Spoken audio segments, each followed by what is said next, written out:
Baik, alhamdulillahirrahmanirrahim. Baru saja kita sama-sama mana penjelasan tentang doa di dalam sujud dengan menggunakan bahasa kita.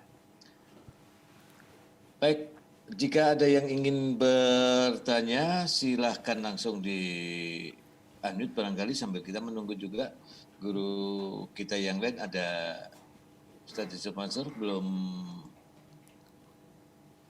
masuk atau sudah masuk ini? Saya belum bisa kontrol. Baik, kita kasih pertanyaan dulu untuk kawan-kawan yang mau bertanya, silakan angkat tangannya. Barangkali ada yang kurang jelas tadi, kami persilahkan. Assalamualaikum.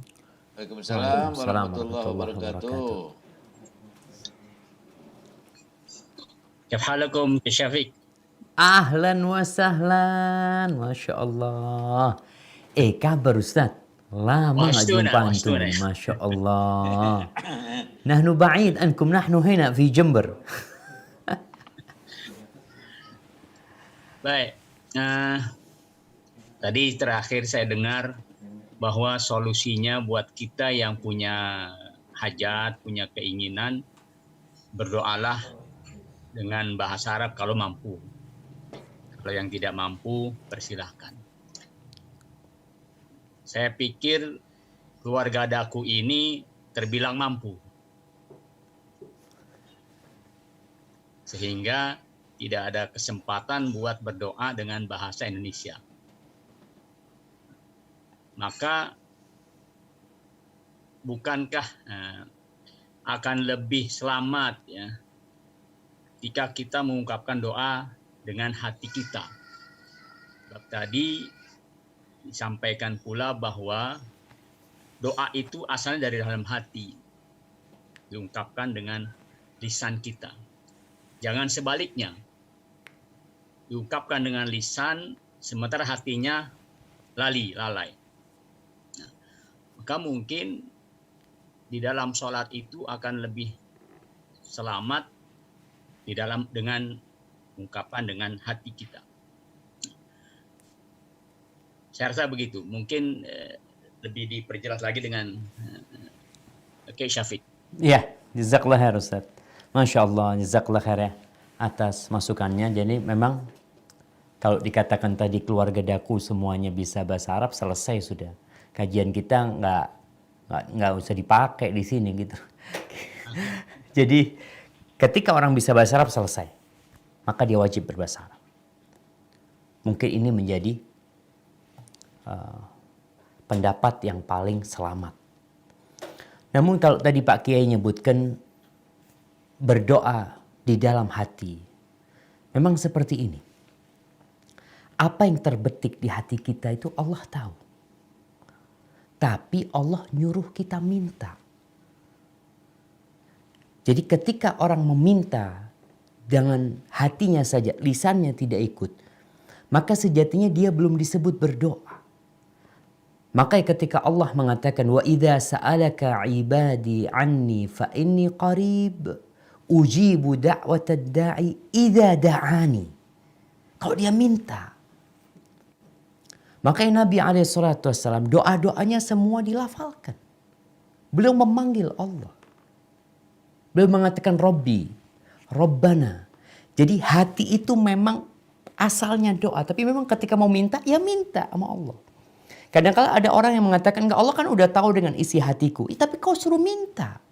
Allah tahu, engkau belum ngomong, Allah udah tahu gitu loh. Tapi sebagai bentuk hamba ketika minta, tunjukkan. Engkau memang minta sama Allah. Panggil nama Allah. Panggil ya Rahman, ya Rahim, ya Malik. Jadi kalau dikatakan hanya yang terbetik di hati, mungkin kita nggak masuk dalam pembahasan kita sebenarnya mungkin Pak Yai seperti itu. Karena hal-hal yang terbetik di hati kita, kadang-kala kita baca Al-Fatihah, hatinya ada di pasar. Jadi dia membaca surat Al-Fatihah, hatinya ada di tempat lain seperti itu. Jadi kalau kiranya dia ketika sujud itu, hatinya meminta, tapi lisannya tidak meminta, berarti dia merenung sebenarnya pada waktu itu, bukan memohon. Tapi kalau meminta, memang Allah suruh, ud'uni, minta engkau, pinta.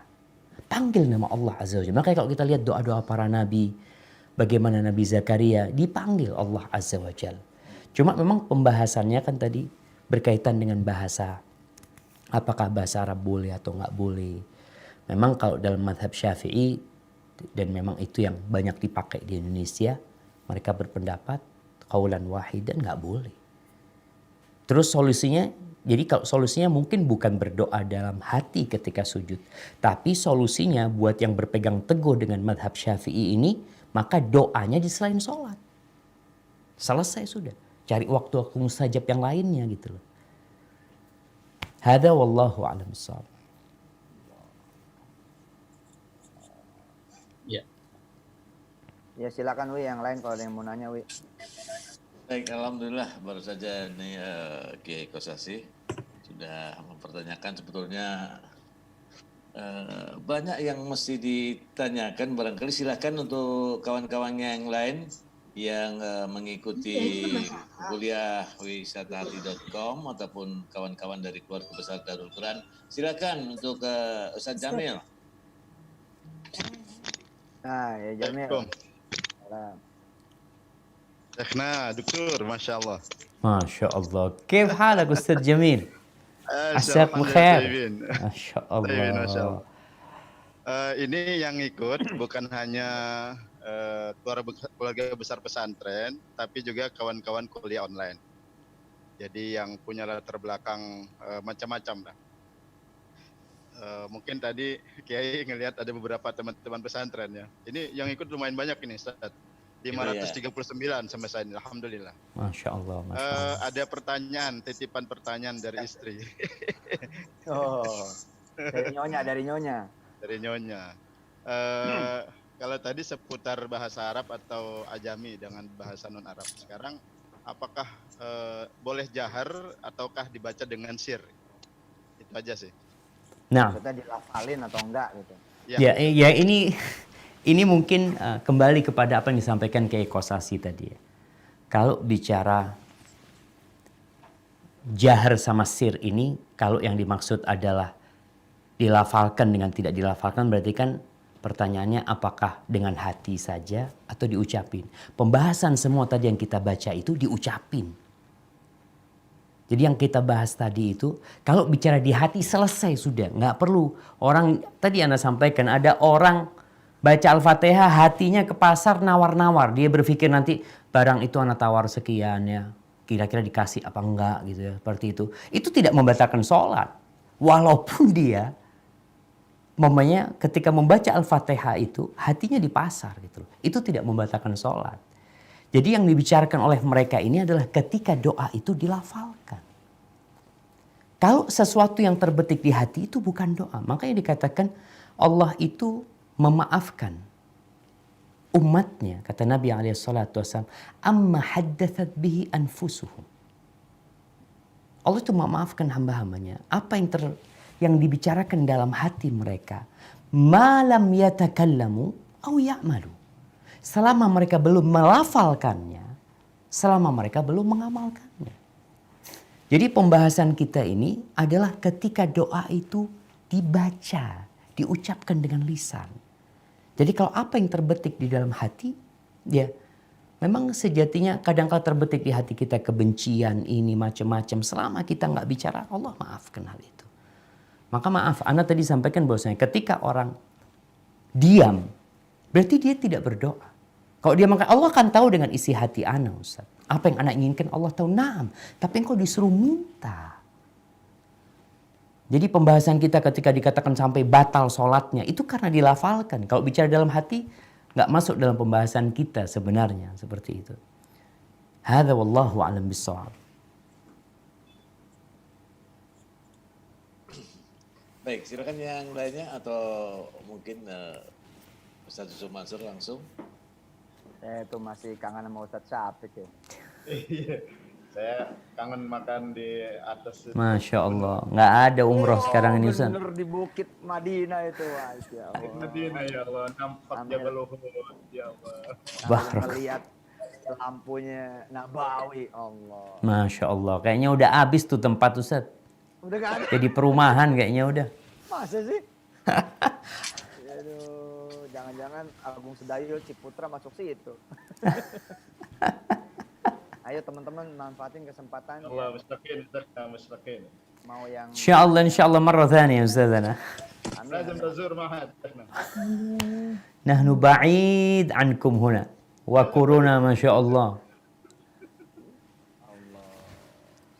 Baik, silakan untuk kawan-kawan yang lain, barangkali dari kawan-kawan yang biasa belajar di kuliahwisatahati.com, kami persilahkan. Jangan malu-malu, ini kesempatan yang sungguh luar biasa ya. Ada Ibu Siti Khadijah itu. Raise hand. Dari Salen Nurdin, Ustaz, di Karawang, boleh tanya. Mangga, Salam Nurdin, silakan. Ya, langsung.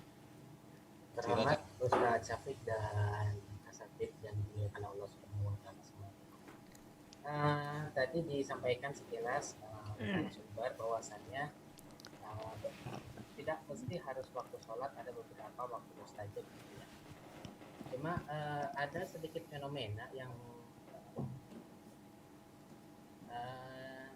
diantaranya saya pernah hidup di Medan sekitar 13 tahun. Jadi ada hal yang unik yang saya perhatikan. Mungkin di beberapa daerah juga. Setelah maghrib di Medan itu di beberapa tempat tidak memberikan jeda untuk untuk berdoa setelah azan maghrib, tapi langsung dikoma. Tapi di beberapa tempat seperti di Jawa Barat itu langsung ada waktu untuk berdoa. Ya mungkin mereka masing-masing punya alasan. Cuma terkadang ada juga santri ataupun dari pihak lain yang bertanya, kira-kira kalau seandainya muncul kembali pertanyaan tersebut, bagaimana menyikapi, mana yang terbaik, apakah di waktu maghrib itu mungkin yang beralasankan bahwasanya saling maghrib di waktu puasa atau bagaimana, atau apakah lebih baik diberi kesempatan untuk berdoa terlebih dahulu, kira-kira mana yang lebih baik? Mohon pencerahannya Ustaz. Siap. Barakallahu fikum. Baik jemaah. Sebelum ana menjawab pertanyaan ini, kembali kepada pembahasan kita tentang berdoa dengan bahasa selain bahasa Arab di dalam sholat. Masalahnya seperti dari awal yang diungkapkan, memang ada khilaf di antara para ulama. Semua menguatkan pendapat yang mereka ikutin. Jadi kembali kepada kondisi kita. Kalau memang kita sudah mengkaji dan kita melihat ternyata pendapat yang lebih kuat adalah haram umpamanya, seperti pendapat Syafi'iyah, ya kita jangan. Tapi kita tetap perlu menghargai orang lain yang mungkin mereka lebih condong kepada pendapat Hambali umpamanya. Mereka mengikuti pendapat tersebut. Sehingga yang namanya al-ukhuwah al-islamiyah itu tidak sampai rusak gara-gara masalah yang memang ada ruang untuk beda pendapat. Ada permasalahan-permasalahan yang tidak ada ruang untuk beda pendapat, maka selesai, kita nggak boleh khilaf.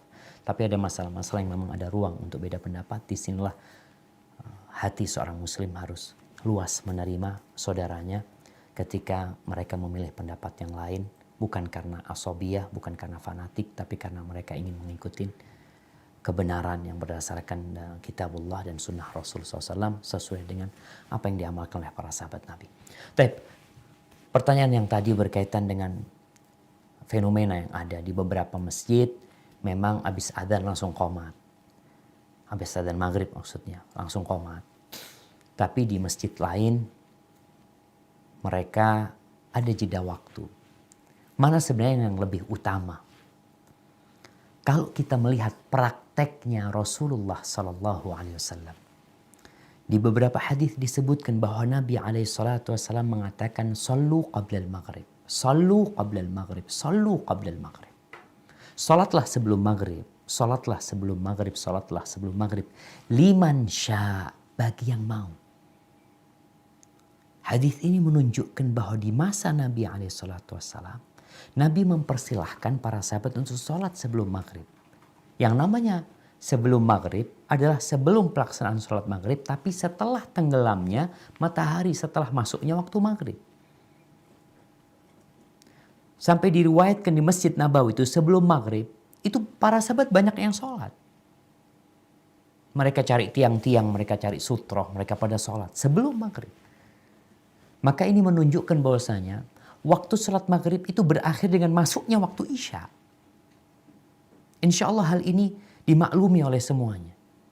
Artinya waktu maghrib itu kapan berakhir? Ketika masuk waktu isya. Sebelum masuk waktu isya, masih waktunya maghrib. Namun jangan sampai kemudian kita memberikan jedah yang panjang sehingga memasuki waktu isya. Kalau kita lihat di beberapa masjid di bulan Ramadan, Masya Allah. Masjid-masjid yang sebelumnya nggak ngasih waktu, tapi kalau di bulan Ramadan mereka ngasih waktu. Karena untuk berbuka. Jadi apa alasannya ketika dia berpendapat waktunya nggak muasa sehingga dia langsung sholat, seharusnya di bulan Ramadan pun langsung dia sholat. Tapi ternyata di beberapa masjid mereka kasih waktu untuk berbuka. Dan waktu berbuka itu mungkin 4-5 menit di sebagian masjid ya. Ada yang mungkin 7 menit, ada yang 10 menit. Maka ana lihat untuk memberikan kesempatan melaksanakan beberapa sunnah yang memang bisa dikerjakan. Seperti sholat sebelum maghrib yang tidak masuk rawatib yang muakkadah yang bisa dikerjakan oleh orang. Maka lebih baik dikasih kesempatan mereka untuk ya mau tidak mau jamaah. Ketika dikumandangkan adzan di masjid itu orang keluar dari rumahnya. Orang dengar adzan itu ambil wudu. Karena dia dipanggil. Tapi kalau ternyata di masjid tidak memberikan jeda waktu untuk dia berjalan kaki menuju ke masjid. Gak semua orang rumahnya dekat. Sehingga kalau semua masjid itu langsung qomat, orang-orang yang dari rumahnya masbuk terus mereka. Karena panggilan itu panggilan untuk ke masjid. Ketika mereka ke masjid udah masuk rakaat kedua. Karena memang tidak ada jeda waktu.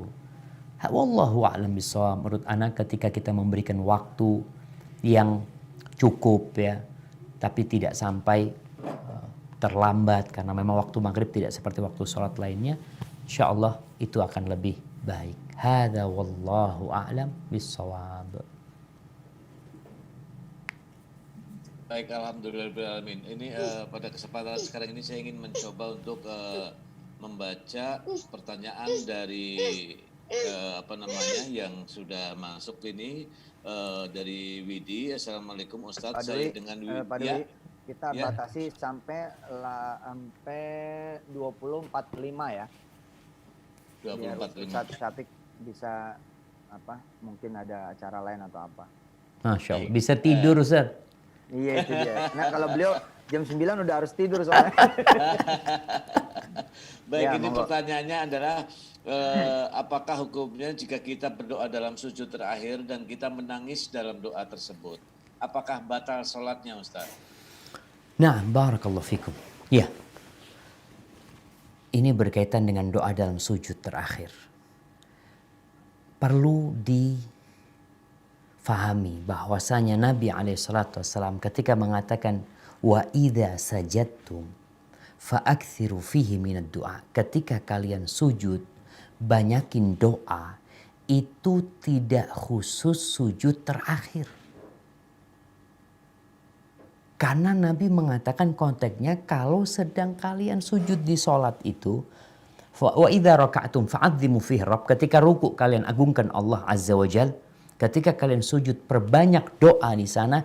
Ini bukan berkaitan dengan sujud terakhir saja. Terus berkaitan dengan semua sujud kita. Makanya kalau kita melihat sholatnya Rasul Sallallahu Alaihi Wasallam. Bagaimana beliau sholat? Ketika sujudnya itu hampir sama-sama berdirinya. Berdirinya baca Al-Baqarah beliau alaihi salatu wassalam. Panjang kali sujud beliau. Ini rakaat pertama. Yang disebutkan dalam hadis Hudzaifah atau hadis Anas bin Malik. Hadis Abdullah bin Abbas. Tentang bagaimana sujudnya Nabi alaihi salatu wassalam di rakaat pertama. itu udah panjang sujudnya. Jadi ketika berdoa di dalam sujud, kemudian menangis, tapi tidak sampai menangis yang keluar suara-suara yang keras seperti itu, nggak ada masalah. Nabi SAW menangis. Sampai tadi dalam hadis yang awal kita sampaikan, bagaimana beliau menangis sampai membasahi jenggotnya, membasahi tempat sujudnya, tempat sholatnya Nabi SAW itu basah dengan air matanya. Yang penting ketika nangis tidak sampai teriak-teriak, lupa kalau sedang sholat. Engkau sedang sholat, engkau sedang dalam posisi sujud. Terus menangis memohon kepada Allah Azza wa Jalla. Nabi SAW ketika sholat pun beliau menangis. Abu Bakar Siddiq radhiyallahu anhu menangis ketika sholat. Maka sejatinya nggak masalah selama tidak mengeluarkan suara-suara yang bisa membatalkan sholatnya atau suara-suara yang di luar sholat sebenarnya bacaan sholat. Maka silakan kau membaca doa, menangis, tapi ingat bukan khusus di sujud terakhir, tapi di semua sujud. Namun memang ada orang yang mengkhususkan. Ketika dia mengkhususkan, akhirnya dia ini menyempitkan yang luas. Kenapa? Dalam sholat maghrib itu ada 6 sujud. Engkau bikin 1 aja berdoa. Padahal ada kesempatan 6 kali sujud engkau berdoa, tapi engkau bikin cuma sekali berdoa. Sehingga ajaran Nabi ini begitu luasnya. Maka jangan sampai kita menyempitkan apa yang diluaskan oleh Rasul SAW. Berdoalah dalam semua sujud kita. Hadza wallahu a'lam bishawab. Nah. Baik, Alhamdulillah ini memang pertanyaan banyak sekali ini yang ada di yang di sini. Apakah ya Ibu Siti Hadijah mau bertanya tadi katanya? Oke. Iya, Ustadz. Terima kasih. Ini terakhir ya, Wi? Ya, baik. Alhamdulillah. Jazakumullah Ustadz atas kesempatan yang diberikan. Saya Bu Hadijah, Masya Allah. Pertanyaan saya mungkin agak sedikit awam Ustadz. Mungkin berkaitan dengan doa, tapi misalnya begini Ustadz, di sini di Indonesia kita kan banyak memakai mazhab Syafi'i. Kebetulan juga mungkin saya termasuk yang mengamalkan mazhab Syafi'i. Nah, ketika kita ke Mekah melakukan ibadah umroh, maka misalnya bersentuhan saja itu tidak apa-apa gitu, tidak harus mengambil wudhu seperti itu. Nah, di dalam doa sendiri, apakah boleh ketika kita biasa menggunakan amaliyah atau mazhabnya mazhab Syafi'i, tapi ketika berdoa kita menggunakan mazhab yang lain, Ustadz? Itu pertanyaan dari saya. Jadi misalnya kayak di sini kan lebih sahnya itu, padahal dari yang tadi saya catat adalah boleh selama itu menggunakan di hati seperti itu. Bagaimana Ustadz? Terima kasih, jazakumullah, syukran kasiran untuk kesempatan yang diberikan. Terima kasih. Nah, barakallahu fikum. Baik, madhab Syafi'i dalam masalah kita, madhab Syafi'i membagi doa jadi 2. Yang pertama doa yang diriwayatkan dari Nabi SAW dan doa yang dibuat sendiri.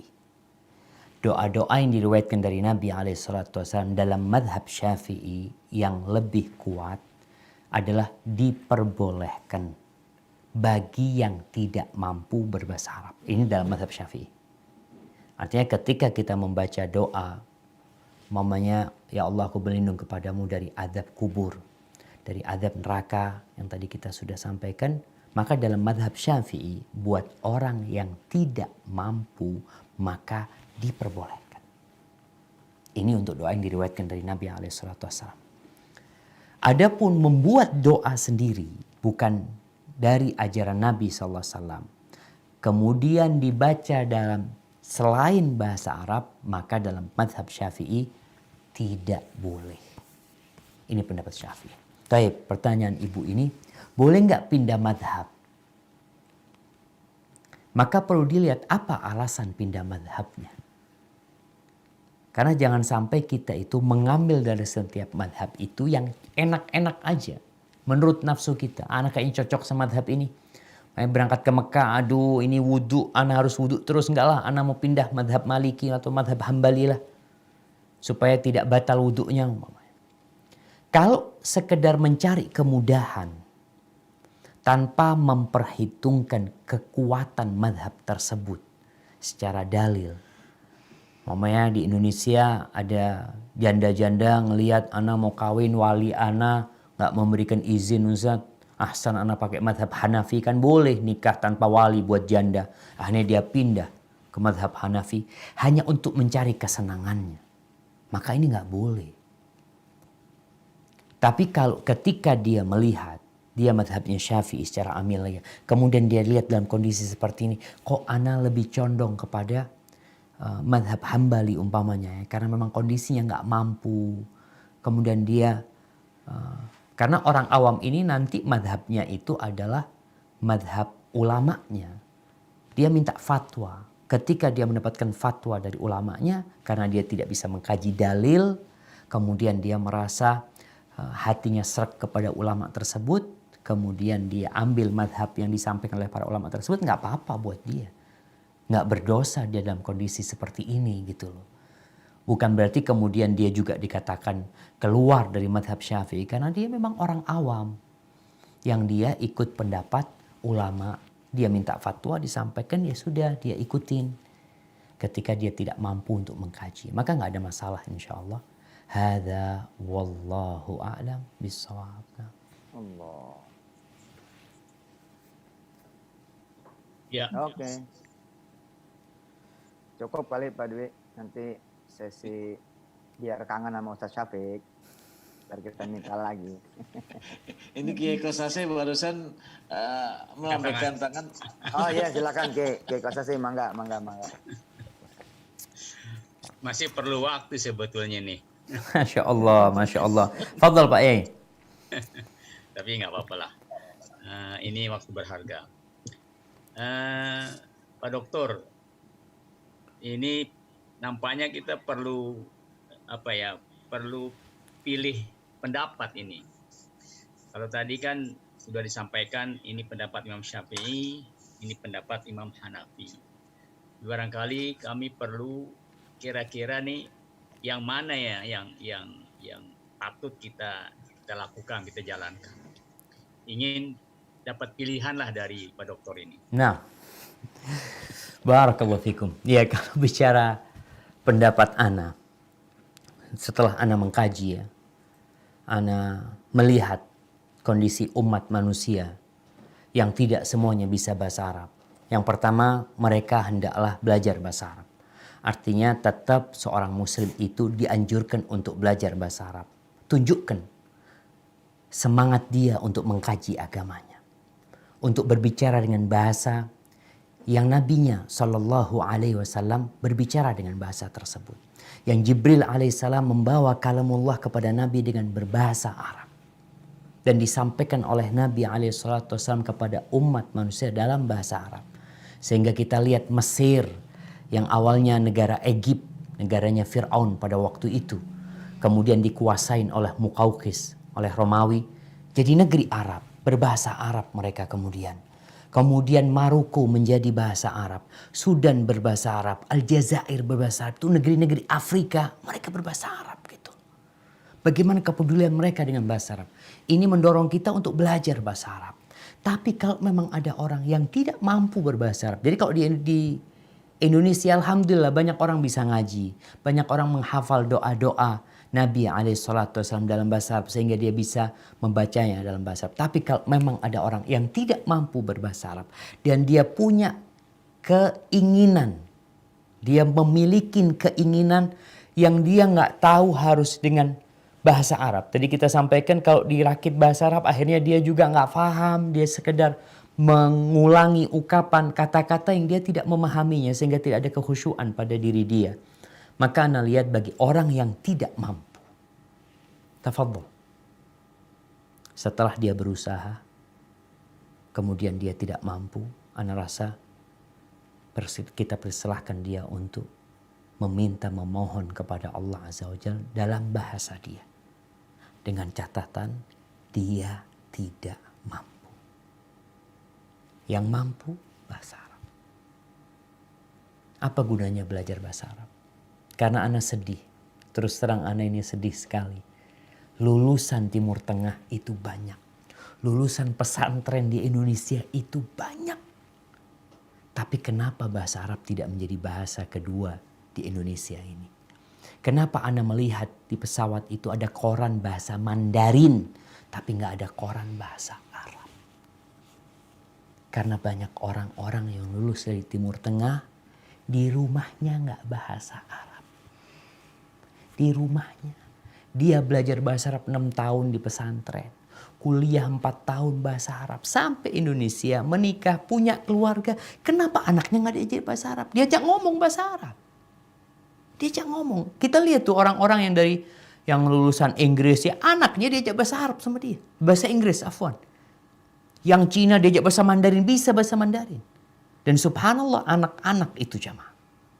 Ketika umur di bawah 5 tahun. Itu secara penelitian dikatakan mereka bisa menguasai 10 bahasa tanpa kesulitan. Asalkan bukan dengan dipelajari, bukan dengan didengarkan. Makanya anak punya teman-teman di Medina itu anak-anak yang dari Bosnia, anaknya bisa bahasa Arab, bahasa Inggris, bahasa Bosnia, bahasa macam-macam. Subhanallah. Jadi ketika ada orang yang ngomong kepada dia dengan bahasa Bosnia, langsung berubah ya bahasa. Ngomong bahasa Arab langsung jadi bahasa Arab. Ngomong bahasa Inggris langsung jadi bahasa Inggris. Kenapa? Karena orang tuanya membiasakan. Ingat bahasa Arab itu termasuk agama kita. Maka harapan anak, apa yang kita kaji ini, apalagi yang madhab Syafi'i ini seharusnya lebih takut lagi dia. Dia harus benar-benar bisa bahasa Arab. Dan negeri kita alhamdulillah madhabnya Syafi'i. Sehingga khutbah Jumat nanti bahasa Arab karena semuanya bisa bahasa Arab. Tapi kalau sekarang khutbahnya bahasa Arab, orang pulang gak ngerti apa-apa jemaah. Gak dapat apa-apa dia akhirnya. Hadza wallahu a'lam bishawab ya. Jadi pendapat ana yang mungkin pendapat itu salah. Afwan. Ana melihat pendapat yang mengatakan bagi yang tidak mampu berbahasa Arab boleh dengan bahasa selain bahasa Arab. Ana lihat pendapat ini lebih kuat. Kenapa? Karena Allah mengatakan fattaqullaha mastata'tum. Bertakwalah kepada Allah sesuai dengan kemampuan kalian. La yukallifullahu nafsan illa wus'aha. Allah tidak membebani hambanya kecuali sesuai dengan kemampuan dia. Sampai sebagian ulama berpendapat kalau ada orang yang zikirnya nggak bisa bahasa Arab. Karena dia dari orang ajam sampai dia baca subhanallah walhamdulillah mau kesulitan dalam bahasa tersebut. Kalau tidak mampu mau gimana lagi? Jadi kondisinya orang yang tidak mampu. Kalau masih mampu belajar, belajar. Hadza wallahu a'lam bishawab. Mungkin seperti itu Pak Kiai. Itu pendapat ana dan tapi ana sudah menyampaikan, silahkan yang bisa mengkaji yang mungkin mengikuti pendapat ulamanya ya silahkan diikutin, kemudian dijalankan. Yang penting tetap menjaga hati untuk saling menghormati dan menghargai. Hadza wallahu a'lam bishawab. Alhamdulillah. Jamil masih ngangkat tangan aja. Belum puas beliau. Ya oke, masih 3 menit. Gak ada puas dari ilmu ya. 3 menit mudah-mudahan bermanfaat. Amin. Amin. Ini sih pertanyaan umum ya dari jamaah kita. Ustaz, boleh gak berdoa minta dunia sama Allah? Di mana? Di sujud atau di luar? Ketika sujud, Kiai. Nah, Oke. iya. Jadi subhanallah ya. Allah itu menyuruh kita berdoa. Ud'uni astajib lakum. Mintalah kepada aku, pasti aku kabulkan. Dan ternyata manusia itu terbagi menjadi 2. Sebagaimana disebutkan di surat Al-Baqarah, Allah mengatakan, "Faminan nas man yaqulu rabbana atina fid dunya wa ma lahum fil akhirati min khalaq." Ada orang-orang yang doanya hanya minta dunia. Hanya dunia yang dia minta. Maka di akhirat dia nggak dapat apa-apa. Wa minhum man yaqulu rabbana atina fid dunya hasanah wa fil akhirati hasanah wa qina adzabannar. Tapi ada di antara mereka yang permintaannya itu minta kebaikan dunia, minta kebaikan di akhirat dan minta dijauhkan dari api neraka. Kalau bicara ketika orang sujud, apa yang diminta? Bebas yang dia minta. Tapi jangan minta dunia saja. Karena dunia ini terlalu kecil. Tapi kita perlu minta. Kenapa? Nabi SAW minta. Sampai kita disuruh minta memperbaiki sandal kita rusak mau kita perbaiki, minta tolong sama Allah Azza wa Jalla. Jadi ketika sujud minta masalihad dunya wal akhirah. Jangan hanya minta kemaslahatan dunia saja. Kita tuh kadang-kala panjang minta dunia 5 menit, minta akhirat 1 menit. Padahal kita mau hidup di dunia cuma 70 tahun. Kenapa antum panjang-panjang doanya minta dunia? Ingat dengan Fudail bin Abdullah bin Mubarak ya. Ketika dia minum air zam-zam. Kebanyakan orang kalau minum air zam-zam minta, ibu-ibu minta awet muda ya. Minta sehat ya. Silahkan boleh minta kesehatan, minta rizki. Abdullah bin Mubarak ketika minum air zam-zam. Dia mengatakan, Allahumma ya Allah, sesungguhnya aku mendapatkan hadis dari guruku dari Ibn Abil Mawala, dari Jabir bin Abdullah bahwa Nabimu SAW bersabda, Ma'u zamzam lima syuribalahu. Air zam-zam ini tergantung niat meminumnya. Allahumma fa inni ashrabuhu li dhama'i yaumil mahsyar. Ya Allah, aku minum air zam-zam ini agar aku tidak kehausan di padang mahsyar. Dia memandang kepada hari yang panjang, yang 1 hari sama dengan 1000 tahun. Maka kalau bicara ketika sujud minta maslahat dunia, tafadhal. Silahkan. Tapi jangan hanya minta maslahat dunia. Terlalu kecil dunia ini jamaah. Mungkin seperti itu Ustaz. Hadza wallahu a'lam. Allahumma inna nas'aluka NMAX. Itu cuma NMAX yang diminta Ustaz. Ya Allah, berapa NMAX? Ingat ceramahnya Ustadz Syafiq, Allahumma inna nas'aluka NMAX. Waduh, jangan cuma NMAX katanya. Minta anak yang hafiz. Gitu. Masya Allah, Masya Allah. Boleh NMAX diminta, tapi hafiznya jangan lupa. Masya Allah, Masya Allah. Dan minta belinya pakai duit yang halal. Pak Dwi, kelihatannya kita nggak akan pernah cukup nih dengan Ustadz Cukup, Syafiq. iya. Banyak Tapi sekali kita harus cukupkan. Terima kasih banyak Ustadz Syafiq. Mudah-mudahan Allah ridha sama antum, sama keluarga, dan sama yang bersama antum. Doain kami nih biar terus belajar dan tidak pernah berhenti belajar. Jazakallah khair Ustaz. Haji Dwi, ya kita minta langsung Ustadz Syafiq berdoa buat kita semua. Allahu Akbar. Kami persilakan.